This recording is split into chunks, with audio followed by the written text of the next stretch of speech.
Greetings and welcome to Mount Olympus. I am Hercules Invictus, and today on the UFO entity Enigma, we Hear have you. our Hold down. wonderful researchers, and we're going to be discussing Mythic Atlantis. Now, before we start, and before I introduce everybody, Atlantis has always meant a lot to me because I'm Greek and it's part of our esoteric mythos, as it were. And I read Plato's Timaeus and Critias, and I followed the threads of many researchers that took me into the Atlantis that they were looking for, or the Atlantis that they were finding.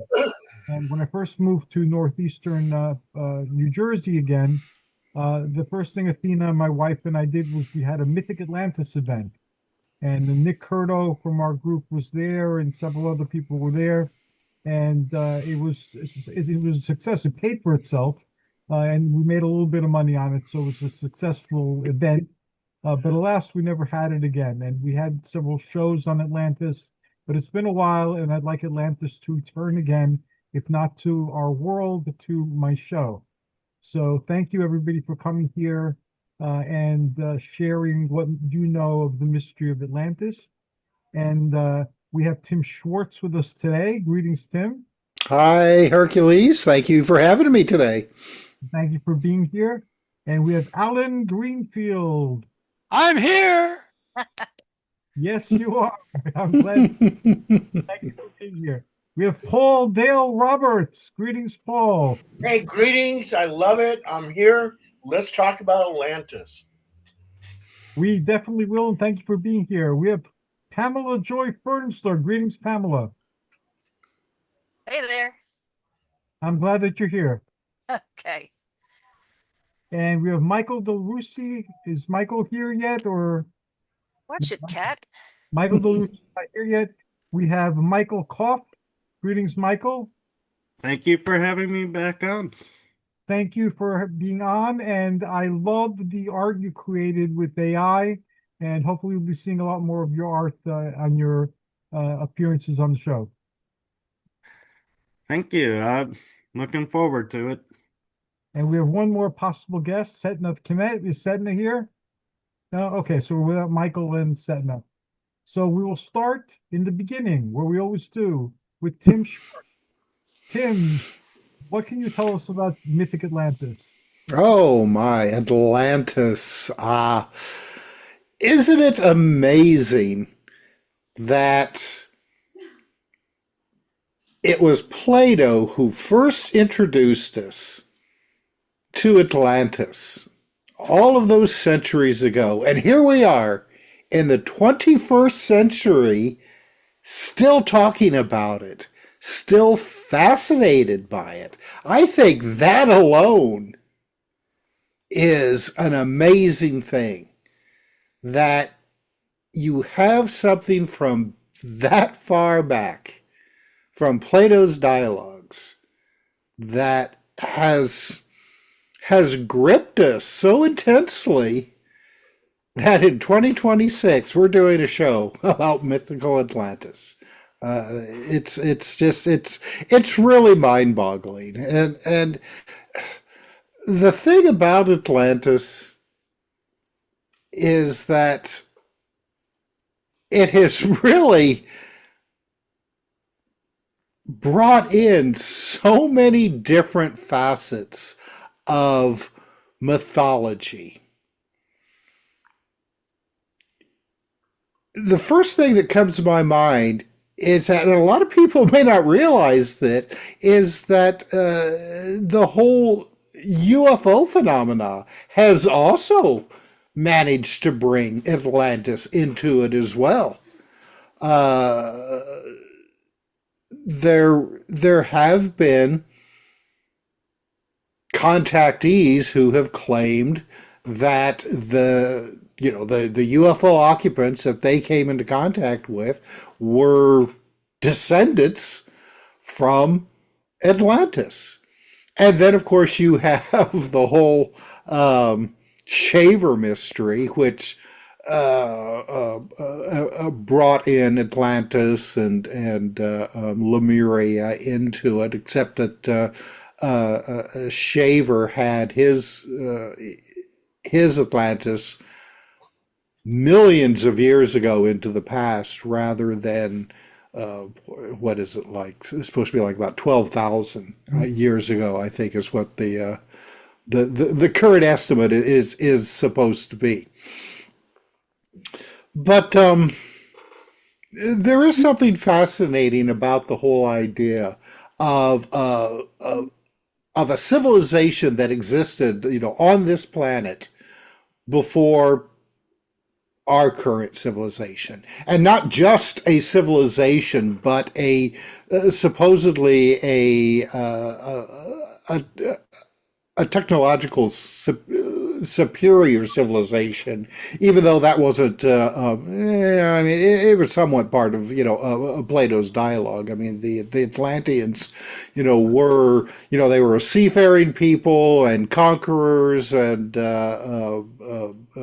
because of their hubris, managed to piss off the gods and send their civilization to the bottom of the oceans.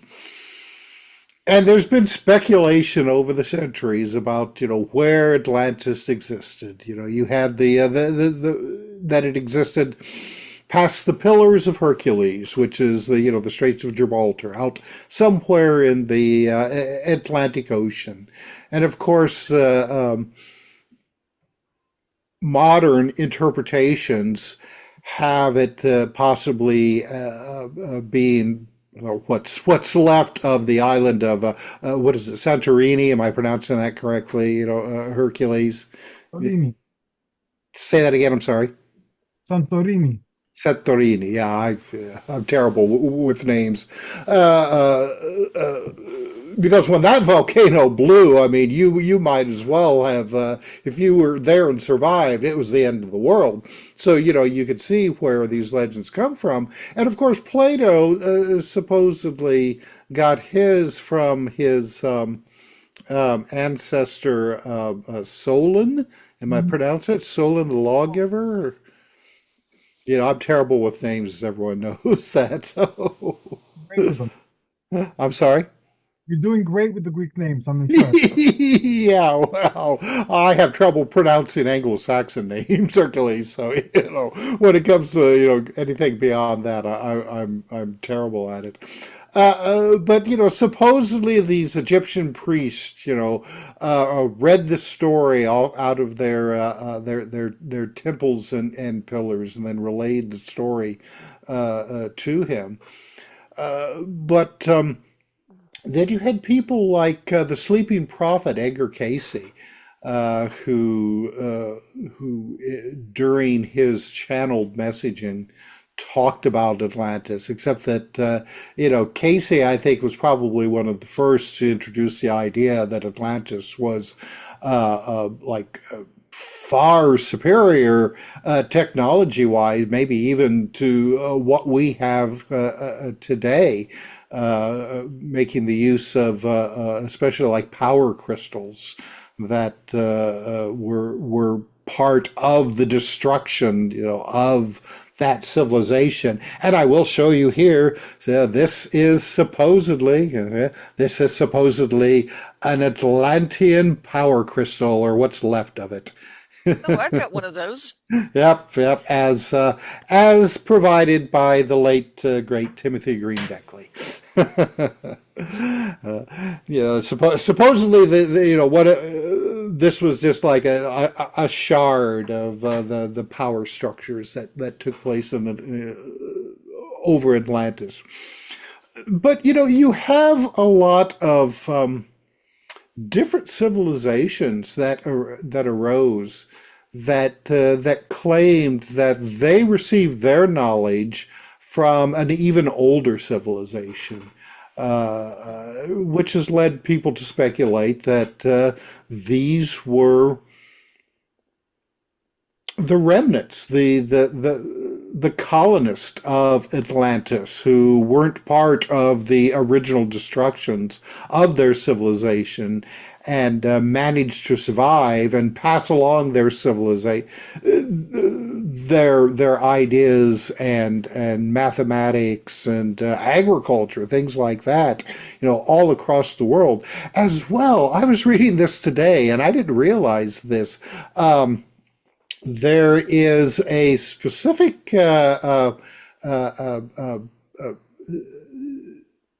genetic group. The I can't remember what it is now. The hapalog or hapagood B genes that are found predominantly in the Middle East and around the Mediterranean, and then oddly enough has also been found in North America, especially up into Canada, around the Midwest, Wisconsin, Minnesota, in the Native American tribes that live there.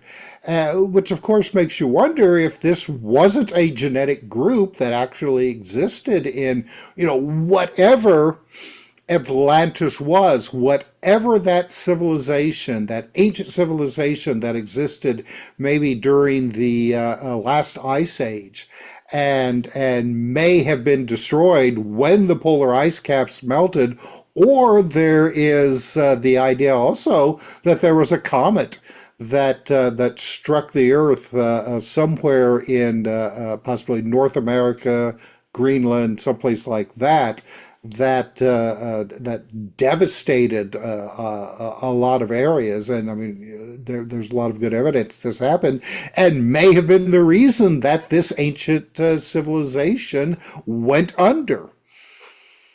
But again, I'll go back to this whole thing about how fascinating it is to me that we're still talking about Atlantis, and you had writers like Brad Steiger and even John Keel writing about Atlantis with their own speculations and theories, and I was on an episode of The Unexplained with William Shatner, and the entire episode dealt with Antarctica.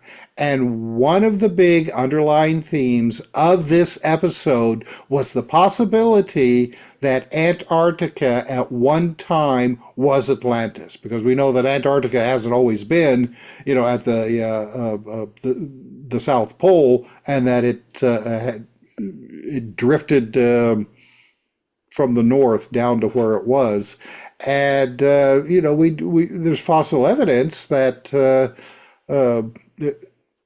that dinosaurs lived on Antarctica, plant life. So it's a favorite theory that Atlantis may have existed in Antarctica. I'm not saying that any of that is true. It's just fun to talk about. And again, the whole mythology of Atlantis, this antediluvian civilization that had a major influence on our own to various degrees, is just a fascinating topic. It's a fascinating topic, and I can't wait to hear what everyone else has to say about this. And I'll leave it at that, Hercules. Well, thank you. That was a great place to start in. Shut the door. That was a great place to continue from. And I was going to say that I experimented with publishing Kindle books a while back. And the first Kindle book that I published was about quartz crystals being the ice from Olympus, because that's how certain authors that write about crystals have referred to it. And they've developed all this metaphysical information on crystals in Atlantis, crystals in Greece. And again, until I encountered it in the crystal literature, I never encountered it before in any of my other explorations. So I don't know how modern that information is. But thank you very much, Tim. You're awesome. Oh, thank you, Hercules. Well, and I should point out real quick too. You're talking about crystals. Crystals have played a big part in UFO mythology as well. With some people coming back from their experiences, clutching crystals said to have been given to them by the UFO occupants. And that will be the subject of another show. Thank you. And now we move onward. And we move on. Alan. Greetings, Alan. Okay, yes. Hello, Hercules. I'm so glad to be here, even though you didn't mention me in the show notes. I did. Oh, you did? Okay. Well, Oh. never mind. So let me talk about what I am reasonably certain is true, and then apply it to the legend of Atlantis. We would find fairly general agreement, unlike when I was a kid back in the days of the dinosaurs. Continental drift was considered a myth, and if you took science in high school, that was don't believe that. There is no continental drift. The continents are as they are, kind of the steady state theory. That is now accepted science. The continents do drift. The current thinking is they drift very, very slowly. But as of just yesterday, I was reading something about in the middle of the Pacific Ocean, they're finding the remnants of what appears to be a huge anomaly in the continental plates, as if there were other continental plates that are no longer anywhere near the surface. But as science progresses, or maybe I should say, quote, progresses, we're finding that our understanding of the underlying mantle and what do they call it? It's not subluxation. That's chiropractic, but the way continents drift and bang into one another and get pushed down underneath. Apparently, that has been the present continental shelves are not the first or the only. So we know, or we think we know, that at one time there was only one continent in an endless ocean, which interestingly enough, in the Greek mythos, there was one ocean called Ocean, which Yes. surrounded the world. And at one time, supposedly long before any sentient beings existed, that was the case. I think they called it Gondwanaland for convenience. So once you begin to say, well, continents drift and start to account for Atlantis and Lemuria and Mu and other stories of drifting continents, you will find that some of the stories are certainly true. Doggerland, which connected a huge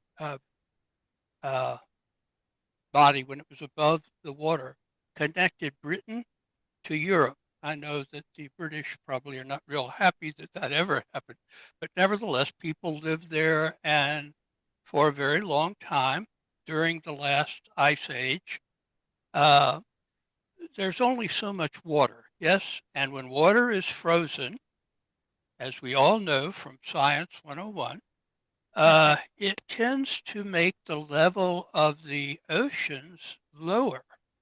And since the ice age lasted for a very, very long time, there were exposed lands in various parts of the world which are now totally underwater.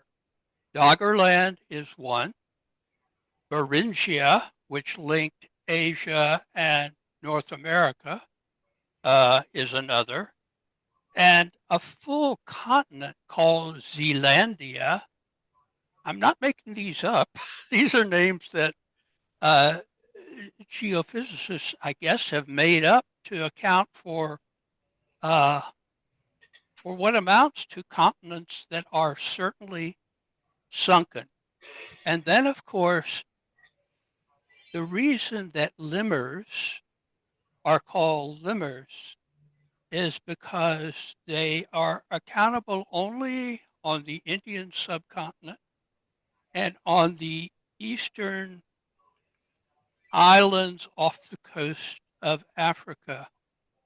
And why is that? Because at one time there was I don't think it was a continent, but a large island which was above the water and which the lemurs, which are sort of the predecessor of monkeys, although they still exist, wandered freely from India to Africa until it sank. So all over the world, you have founding stories of civilizations from Sumer, from Mohenjo-Daro in India, even as late as the paleo natives of the Americas. One example that I find particularly interesting is the Aztec origin story, which sounds a lot like Moses headed to the promised land. According to the Aztec story, they originally come from an island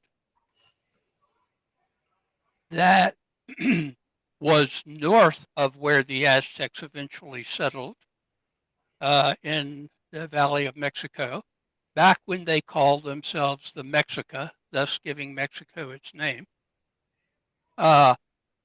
Their god, their principal god, with, I'm not even going to attempt to pronounce his name, but the god said, I will take you on a long journey, and you will stop, and hundreds of years will pass by. And I'm not mocking this story, I'm just telling it centuriously. Okay, so they traveled under the priests of their god, looking for the sign of where to finally settle.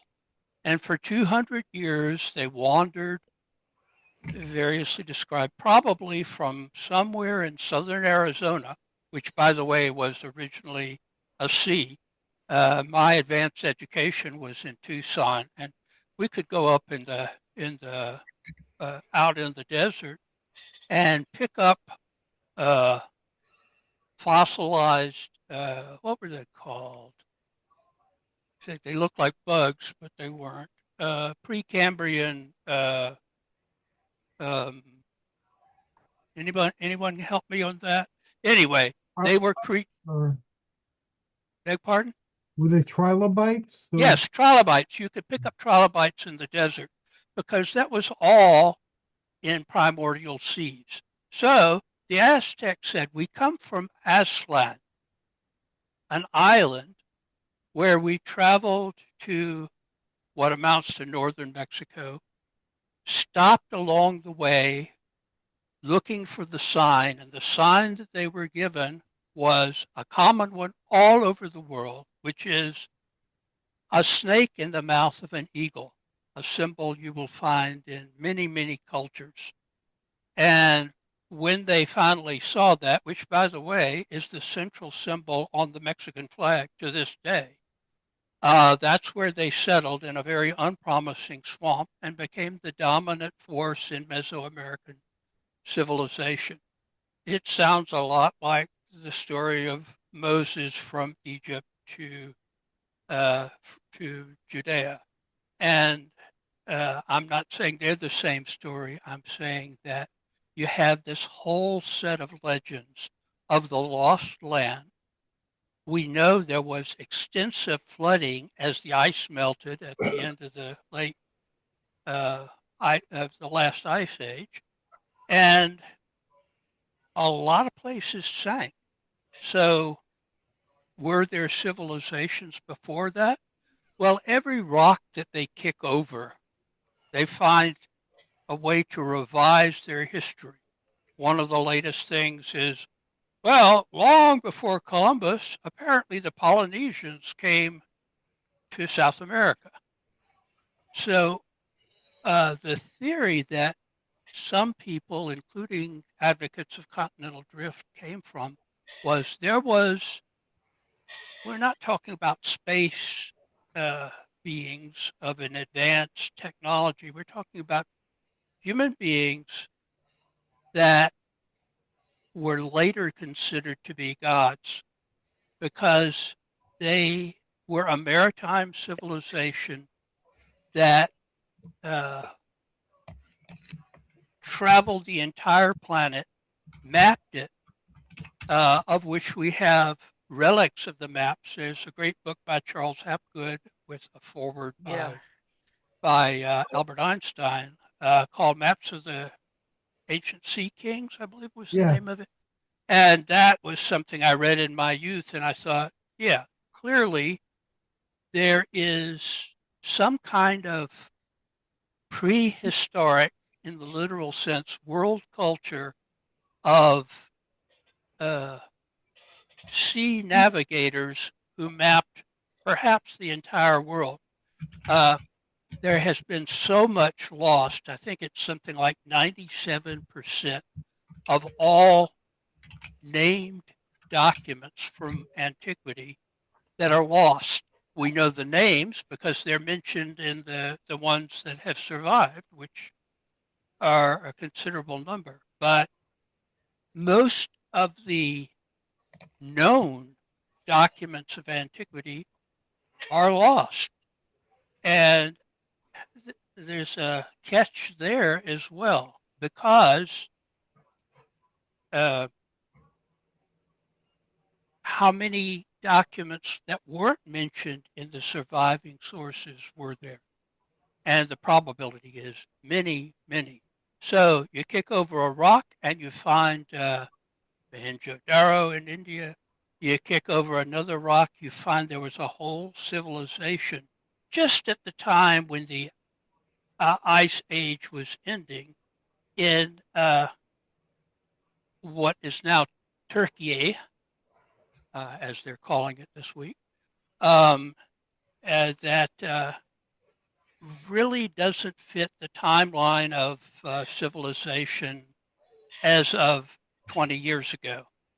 And if we keep kicking over rocks, eventually we'll find a relatively advanced civilization all over the world.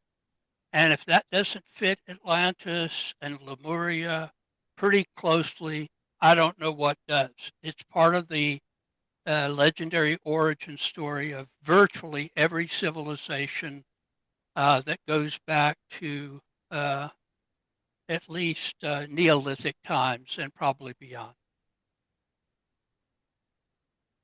Or as Donovan put it, way down below the ocean, there I want to be. It may be. Thank you very much, Alan. Tim, as usual, presented us with a multifaceted power crystal from Atlantis, and you focused on some of the facets and drawn us in with your fascinating descriptions. Thank you very much. And now onwards to Paul. Way down in the lonely ocean. Yes, I remember that song. Atlantis is just absolutely fascinating because here you got the Greek philosopher Plato writing about Atlantis back in 360 BC, and to this present time, we're still talking about Atlantis. And I have a little connection to Atlantis. My sister, Sharon Roberts, she was a yachty while she was living in Santorini Island. She lived there for 5 years. She was married to Mike McDaniels, and they lived out there for 5 years.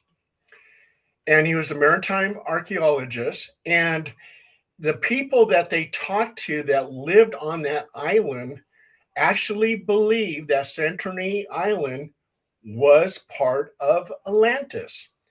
And they also believed that Lemuria or Mu went to war with Atlantis and actually destroyed Atlantis in one night. But other stories that they talked about on Santorini Island that my sister would relate to me is the fact that extraterrestrials had an influence with this highly technical, advanced civilization that lived on Atlantis. And Poseidon, a god or an extraterrestrial, was the founder of Atlantis. And I guess Atlantis, they were saying that it became corrupt. A lot of bad things were happening. So it was destroyed. But there's so much evidence around the world that an advanced civilization had an influence on other civilizations. You have all these ancient marvels. Gobekli Tepe, Yep. Puma, Punku, if I'm saying that right, in Bolivia, those stone blocks that are cut with precision. I mean, it had to be advanced tools to cut those blocks. There's just no way that primitive cavemen made all those blocks. The Nazca lines, the Great Pyramid of Giza, the Baghdad Battery, Yonaguni Monument with all the rock formations that you see over in Japan. And I know I'm just not going to pronounce this right. The Antikythera mechanism over in Greece, which is like 2,000 years old, and it's an astronomical computer. I mean, either extraterrestrials were helping mankind back in those times, or we were just really smart people without any help. But I do believe there's that extraterrestrial connection. I'm a firm believer of ancient aliens, and there's a lot going on. I mean, my sister, when she was living on Santorini Island, those people, I mean, she said, if you ask them, they said, you are walking on a part of Atlantis. So Atlantis is probably going to be with us for a long, long time. So, but it's a very fascinating subject. Oh, and then also too, Tim mentioned the shaver mystery. When I was a little boy, I used to pick up little rocks and look at it and see if there was any images on the rocks or if there was any writing on the rocks because of the shaver mystery. I used to read those books and everything else. So I would hope that I was find a rock that's something about the last of the Lemurians, and I would have this great find. I never found that rock. Well, I'm glad you looked for it. I did look for it. I was an adult when I found out about the shaver mystery and near an adult. So after that, I remember looking for a while to see if I could find any rocks that had ancient history captured in them. Sadly, I didn't find any. But thank you very much, Paul. You've actually introduced something I'll be sharing at the end of the episode today. But thank you so very much. You're welcome. Onwards to Pamela. I have a different story to tell you guys. Okay. I lived in Atlantis for 7 lifetimes, and I worked at the phenomenal library there. And it was just a real privilege to look at all those works that were stored there. Many came from thousands of years ago. And according to Madame Blavatsky's book, Land of the Gods, they have all been replicated at their library there. Unfortunately, the only way to get there is by invitation and a guide. So we will not get to see them probably in our lifetimes. However, my dealing with Atlantis was I was also part of a colony in what you can now call Portugal, and had a governorship in the Caribbean in another lifetime.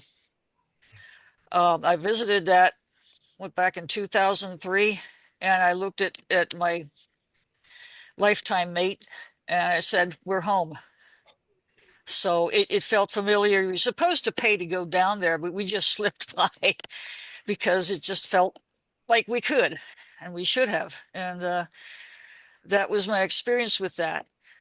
And the UFOs, I also have experience with that as cataloged by Dr. David Jacobs, who developed a test for figuring out what were false memories and what were true. And he decided mine was true.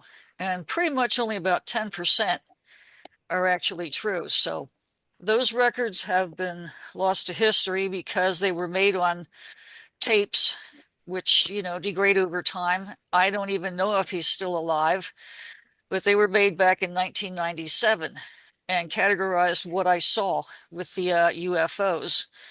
So the UFOs, I think, have been part of my life since I was 3 years old, and it was taken with a group of children.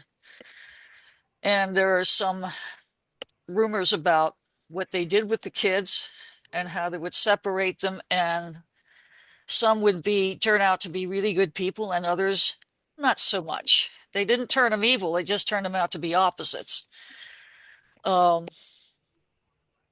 remember seeing one, the Letterkenny Army Depot in South Central Pennsylvania had a large military site there, mostly for storage of old weapons, old bombs, and every now and then they would shoot some off and the metal cabinets would shake. So it kind of felt like it was in a war zone anyway. I don't think they do that anymore, but it was an interesting place to live because it felt like, well, bombs were going off. They were detonating old bombs and things kind of shook. I learned a lot about Atlantis through clairvoyance, like Madame Blavatsky, Edgar Cayce, H. Spencer Lewis wrote about them. He founded the current Rosicrucian order. Of course, he's long gone. So I read some books on that. But besides their writings and what I read from various authors, like the ones I mentioned, I feel a personal connection because it's part of my journey of remembrance that I'd like to write about, but not finding a publisher who won't give me a runaround about, well, you have to do this or you have to do that, or they're telling you the wrong thing. And I'm just like, you know what? Forget it. Whoever wants them can have them. And the gods that came out of this, like one of you said, were probably humans originally that had access to great energy, great power energy. I even wrote about them in my private stories, that they have a base on the southern pole of Jupiter, where it sparkles like tiny blue lights all the time. And I hate saying "anda" because I can't speak fast enough for the words that are in my brain, so that's why I do that. You're doing fine, Pam. I have one of those Atlantean crystals that you spoke about, a really nice white one. I keep it on my private altar. And I also have something that a fellow from Puerto Rico sent me way back in the 70s. He said they were Atlantean, they were called Illumina triangles. And they were just gray and they were rect triangles, and some of them had formed a six-pointed object. It was gray. I still have some of them. They they boost energy. That's all I can tell you about them. I don't know anything else about them. I keep them close at hand, and if I want to do some ritual work and boost energy, I put them on my forehead. So, anything you want to ask me, Hercules? These visions that you've had in the library that you're speaking of, is that something that's in this physical world or in the astral plane or some other place of existence? Because I know through dreams, astral projection, other such exercises, you can wind up in places that contain tons of information. Some of it's in books and scrolls. Some of it is on like cloudy egg crystals. There's all sorts of things that are either there in the astral that the mind produces to understand what it is that you're experiencing. So where exactly are these libraries? The library is in Shambhala. In Shambhala, okay. Yes, and it is in a third dimension that we live in. But they were drawn from the fourth dimension. When we thought they were lost physically, they were drawn back from the fourth dimension. And it's interesting you should mention eggs. Across the world, there are two distinct world mythologies. One involves a swan and one involves an egg. And it depends on where you are, what the mythology says. But I also find it interesting that Sirius A, Sirius X, were all involved in great advances in astronomy. So I think somehow some of the advances in science and the evolution of the human race come from those areas. I think Sirius X is a radio star. Off the top of my head, I can't recall what Sirius A is, but we've also had Orion, like the belt of Orion. Some things come from that as well. And hopefully there wasn't a war between the two of them, because now we have dogs and cats. Yeah, they like to fight each other, mostly. So I find it interesting. The swan is the material form of the phoenix, and you also find it as a thunderbird in Southwestern mythology. In Greek mythology, Leda and the swan is the story that comes to mind, where Zeus and Bingo. Yeah.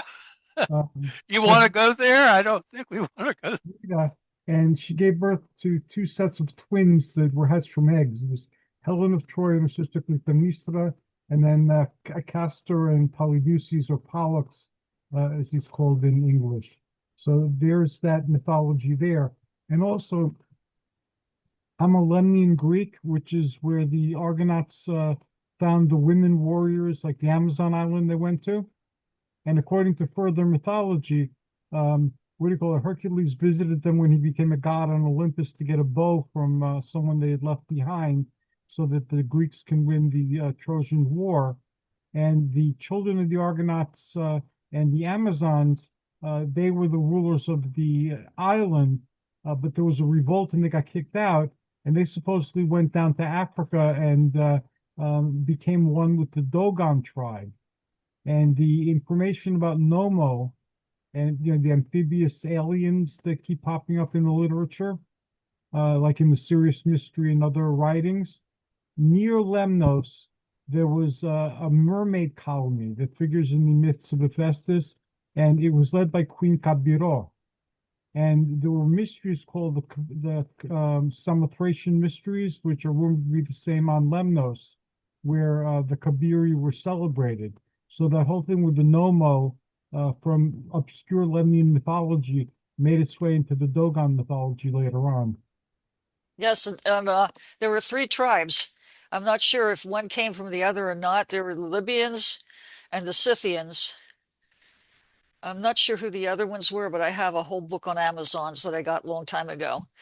And I find it interesting that basically Wonder Woman was from the Atlanteans, just made up from all sorts of female gods. And that we have the movie Aquaman, which also treats of Atlanteans under the sea. Now, I'm not sure where these people were from, but the blue people that they found around Roanoke, and I believe there's an island in the North Pacific called Hell, Hel, that every 400 years becomes visible for a brief period of time and then goes back invisible again. And that some of the people that they're finding underground now, or the civilizations that they're finding deep underground now, which have been written in other stories, fictional stories, there's a whole civilization under the crust of our Earth that people are just finding about now. And the only reason they're written in fiction is because people wouldn't believe it otherwise. But there's a whole lot going on under the Earth's crust as well. And might I also add, there's an anomaly in the North Pacific Ocean off Newfoundland. Very odd. And that the poles can be traced by the deserts we have on our Earth. The Gobi Desert, the Great American Desert, all sorts of deserts. You can see the pattern of movement of the Earth just by the deserts that used to be poles. Okay, I'm going to shut up now. No, thank you you've expanded and added mysteries upon mysteries in the areas that the others have brought up. And Tim and Paul both brought up the Shaver mystery, and you brought up the underground humans, which were the Darrow and the Tarot, and there's all mythology of the underground people. So thank you very much. And the Skywalker Ranch. There you go. Yeah. And Hercules, I want to mention one little thing too. It just kind of reminded me. Some people believe that Atlantis was a huge mothership that was in the middle of the ocean, and at some point in time, they said, we need to go, and they took off. And High Brazil, which is near Ireland, people believe that that was a UFO that was floating on the ocean, and it took off. That's why you can't find it anymore. Very cool. It's coming back. Too. And last but not least, Michael Kopf, who made a really cool AI of Mount Olympus and a UFO that hopefully we'll be using as a future representation of this show. Greetings, Michael. Thank you. And like Pam, I have an interesting connection with Atlantis, and boy, I could talk for hours about Atlantis. Me too. And memories that I have of actually being there, where there were the seven sisters that were ruling Atlantis at one point, and this was when they were trading with the moon and other colonies on the Earth's surface. And so the reason I have memories of this is I was the captain of their ship that they would use, and this was before the destruction. And so I have memories too of where Atlantis did science experiments that we are starting to do again today, where we create hybrid animals, or today we're working on mixing different animals and different abilities to make super soldier type people going to fight our battles now. And so all of this kind of is like watching history replay itself. And Atlantis, to me, the reason why it's such the mystery is you look at the Egyptian gods and the Egyptian god Thoth. It is said that Thoth was a survivor of Atlantis. That's where he got his knowledge. He brought the gods with him from the west. Well, what was to the west? The oceans, you could say, or the desert. But if we look at Atlantis as a ship, it could have been in the desert. It could have been in the water. And what amazes me is how many places we look on our planet and we go, oh, there's ancient ruins here. That could be Atlantis. And we assume Atlantis would be in the Atlantic Ocean because of the name connection, whereas Lemuria is thought to be in the Pacific. And I often wonder, could Atlantis be, down in the Indian Ocean or, around Australia? Could that be Atlantis? Because we make all these assumptions based on a name in the writings of Plato that it was to the west. Well, with things moving around, continental drift, who's to say, where what is or where what the land looked like back then? And if we've had glacial meltings, water rose, so land disappears. But the most interesting aspect to the Atlantis mystery is they say it sank, but yet we don't explore our oceans to find it. We just will say, "Oh, we'll search this area," or "We'll search this area, but it's not there, so it didn't exist, so it's a myth," and they just move on. We have so much of our oceans undiscovered, unmapped, untouched that it could be up near England. I've heard stories of Atlantis being possibly up around England and Wales, and that's where Avalon could have been Atlantis at one point, where it was above the water line, and then another cataclysm of water caused it to go back under. That's why we can't find Avalon, even though some say it's Glastonbury. And that's the uniqueness of these stories, is there's so many pieces that everybody can look and go, well, there's a piece of the tale here in Africa. There's a piece of the tale here in the Mediterranean. There's a piece here near Cuba. There's a piece that's near South America. So we naturally assumed, well, Atlantis must have been here. And if it was a continent, as everyone says, if it broke, how could a whole continent just disappear and nobody else wrote about it? Just Plato. And that's the mystery to me, is why is only one culture talking about this place? And then centuries later, other cultures pick it up and go, oh, there's this place we should all start looking for. And then it gets a resurgence.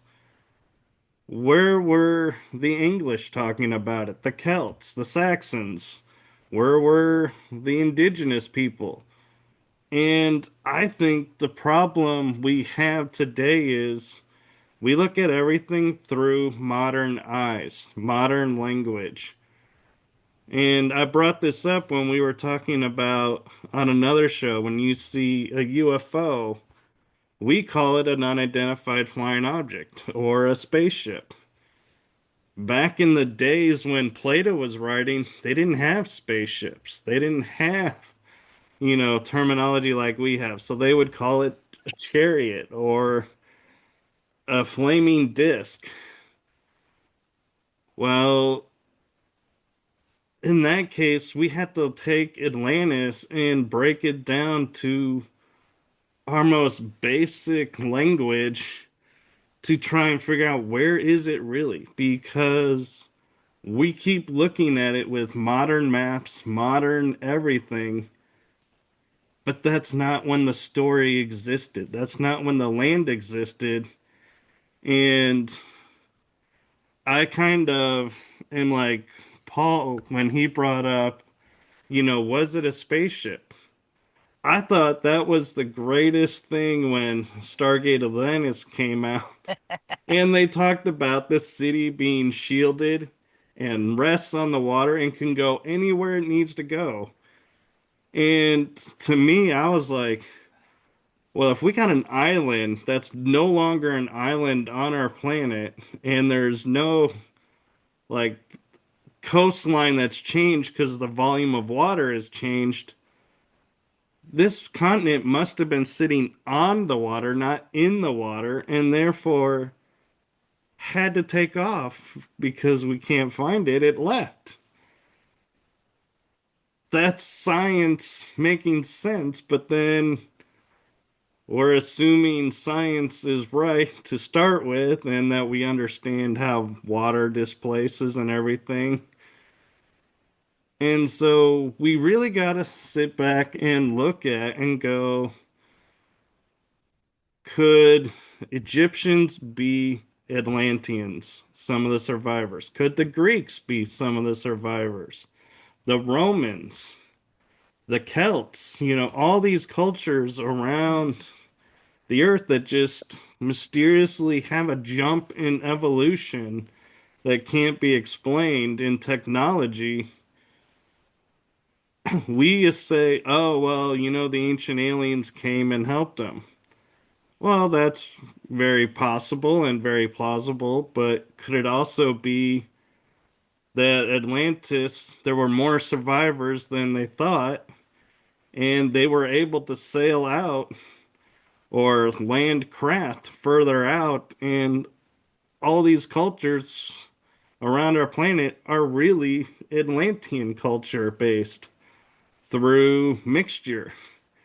And so that's an area where, I feel like we need to really look, and that would explain why in genetics we have certain jumps where certain people have certain genetic markers that aren't in others in the same area. Well, maybe that's an Atlantean marker. We don't know because we don't have one to compare to that we know of. So I could keep talking about this, but I'm going to leave it at that. And if you guys have any questions, I am totally open. We're moving there next. Thank you very much. Michael, a pleasure to have you on the show, and I'm looking forward to you being on the show more. And since you and Pam can talk about this for hours, what I'm about to announce should be a good thing for you. I'm doing a multimedia type of exploration on Atlantis. There'll be a monthly show, just like the UFO Entity Enigma is a monthly show. There'll be a panel show, and then there'll be individual shows.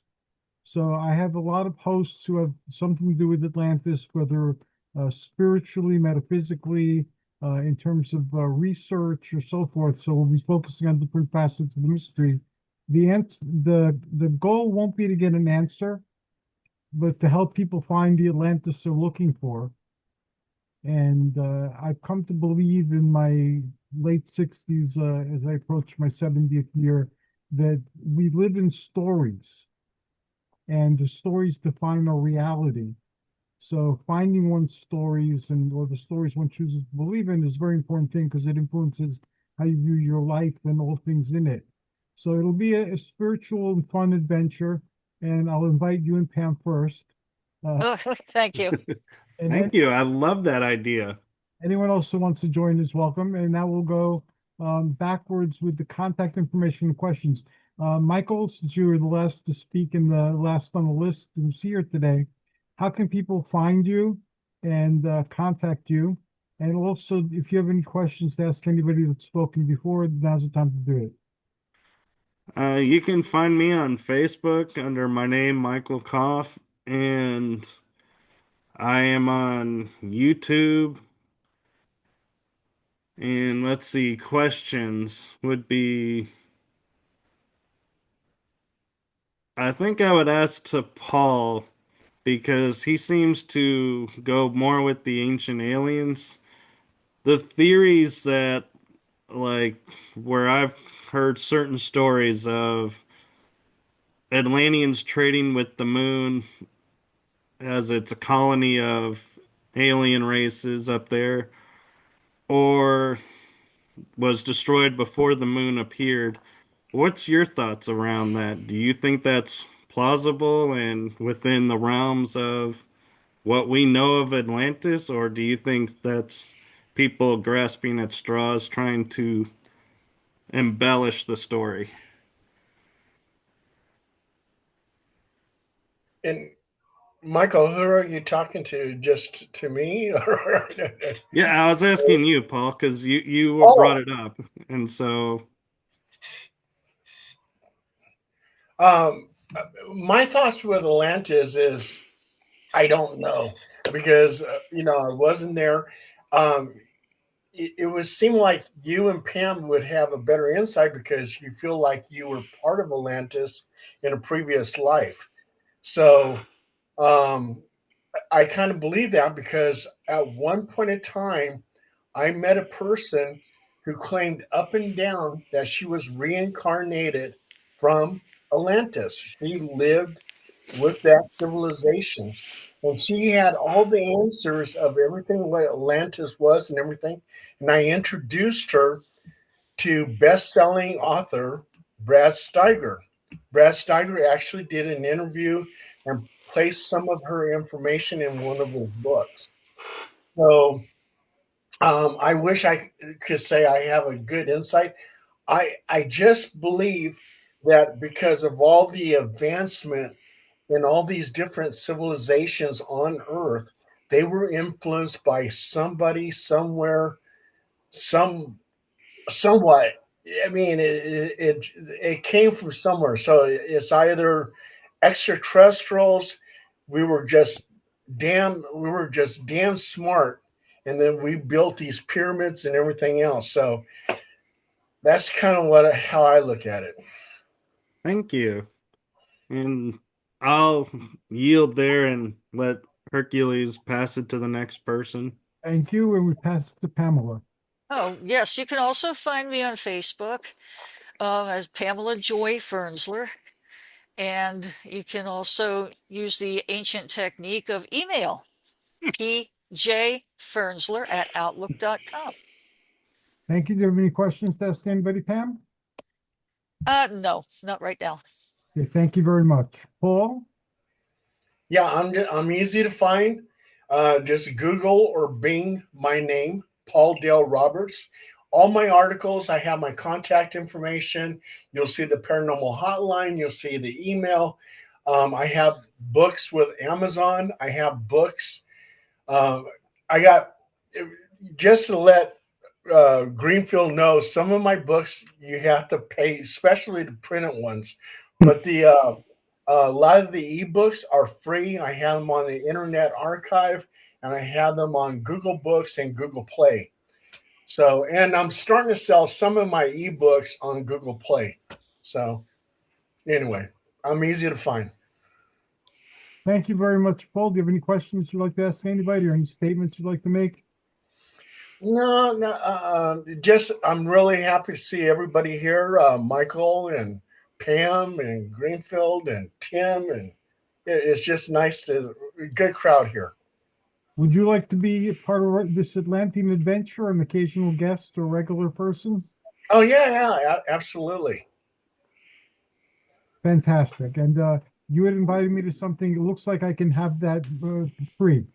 Oh, also too, just to mention, I talked to Hercules about it, but I don't know if a lot of people are aware of this, but Nick Pope, which you see a lot on Ancient Aliens, has stage 4 cancer, Oh, and it's really terrible. He put a message out. He says he will pass. So there's nothing to fight. He says he's a goner, and it's real sad. Nick Pope endorsed some of my books, and I mentioned Nick Pope in all my books. And yeah, he's a great guy, and I think we should probably put him in the Hall of Fame. The Hall of Heroes, yes, we do. Hall of Heroes. We Yeah. will. It's on the short list. I'll second that. Thank you. And now we go to Alan. Greetings, Alan, who brought us into a 19th century seance with his presence. Oh, and Beckley is coming through, and he says, "Don't buy Alan's books, buy mine. They're still out there. They always will be." Oh, I'm back. Did I say something? Oh, okay. Let me just say this: crystals are also used in healing because, especially quartz crystals, have certain properties that, from remote antiquity to the present, as I know people in the present that use them. I don't know whether it's their vibration or whatever, but they do have definite healing properties. Another thing is one of my favorite contactees, the guy from said to be a moonshiner, but the guy from opposite Brown Mountain who was taken into the mountain and then off to the planets. He showed me, and I took a picture of it. I don't know where that picture is, of a crystal that was given him by the Pewamians, the survivors of a destroyed planet, and who live on Venus. I guess they like the heat, you know. But anyway, so crystals have an intertwining with this whole thing. Also, orgone energy has a connection to crystals. But let me say this. I think that Atlantis, not speaking of it in the way that Hercules was alluding to, which is a symbol that guides us, but rather as an actual place. Think composite. That is, all of these places that had locations in the now sunken parts of the world after the end of the Ice Age, when the sea levels rose. That would be Zealandia and Beringia and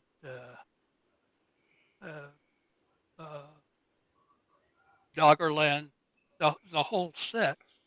They all probably form a part of the story of civilizations that sank beneath the ocean.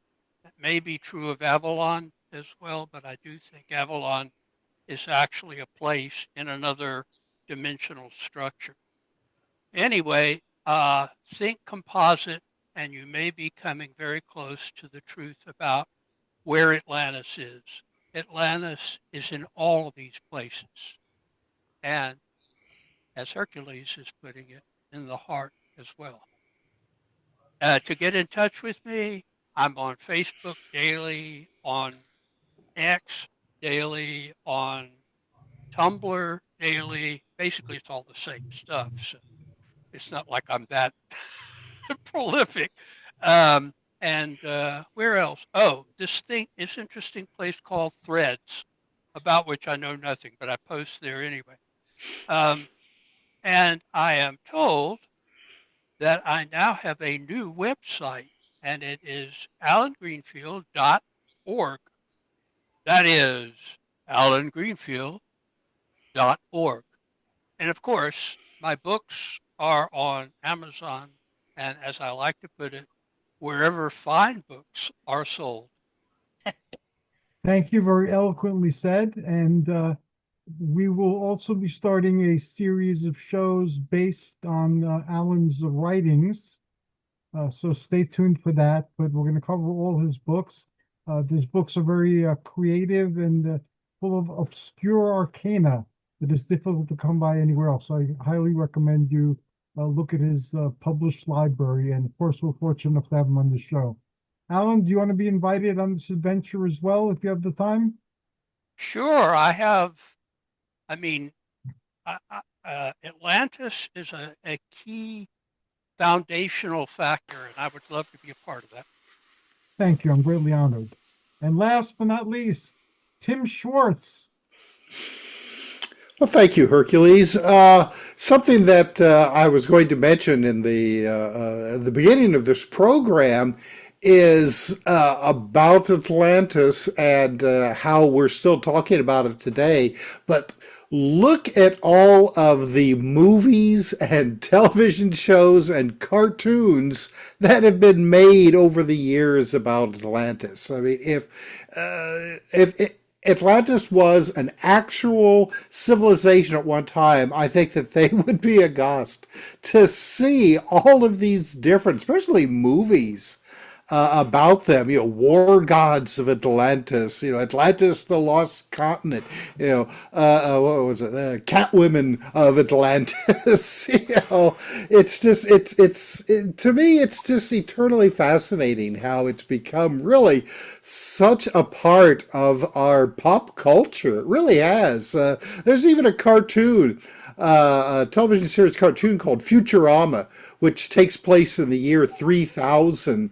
And at one point, they discover the lost civilization of Atlanta, and it's Atlanta, Georgia, that has sunk beneath the ocean, and they've all become mermaids thanks to the caffeine from the Coca-Cola plant in Atlantis.